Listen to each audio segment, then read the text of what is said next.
আপনার আমল দিয়ে জান্নাতে যাবেন? কি দিয়ে যাবেন? আল্লাহর দয়া দিয়ে। আল্লাহর রহম আর দয়া ছাড়া কেউ জান্নাতের চেহারাও দেখতে পাবে না। আমার প্রিয় ভাইরা, এই দোয়া আল্লাহর কাছে পছন্দনীয় হওয়ার কারণ তিনটা। দোয়ার প্রথম অংশে আছে তাওহীদ, আল্লাহর একত্ববাদের ঘোষণা। এই দোয়ার দ্বিতীয় অংশ আছে তাসবিহ, আল্লাহর প্রশংসা সূচক বাণী। এই দোয়ার 3 নাম্বার অংশ পাপের স্বীকৃতি।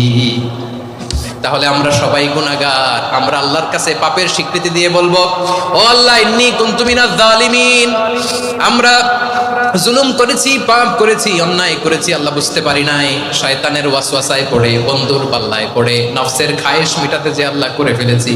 তুমি গুনাহ না মাফ না করলে আমাদের গুনাহ মাফ করার দ্বিতীয় কেউ নাই, ঠিক কিনা বলেন? এভাবে অনুতপ্ত হয়ে যদি আল্লাহর কাছে দোয়া করেন, দেয়ালে পিঠ থেকে গেছে, কোনো রাস্তা নাই বের হওয়ার, ওই মুহূর্তেও আপনাকে বিপদ থেকে উদ্ধার করবে কে? বিশ্বনবী চরম বিপদে পড়লে দুটা দোয়া পড়তেন। প্রথম হলো এটা, লা ইলাহা ইল্লা আনতা সুবহানাকা ইন্নী কুনতু মিনাল জালিমিন। এই দোয়াটা আমরা বেশি বেশি পড়ব প্রিয় ভাই। রাজি আছেন? সবাই আওয়াজ করে পড়ুন ইনশাআল্লাহ। আমার প্রিয় ভাইয়েরা, বিপদে পড়লে বিশ্বনবী আরো একটা দোয়া পড়তেন, লা ইলাহা ইল্লাল্লাহুল আযীমুল হালিম।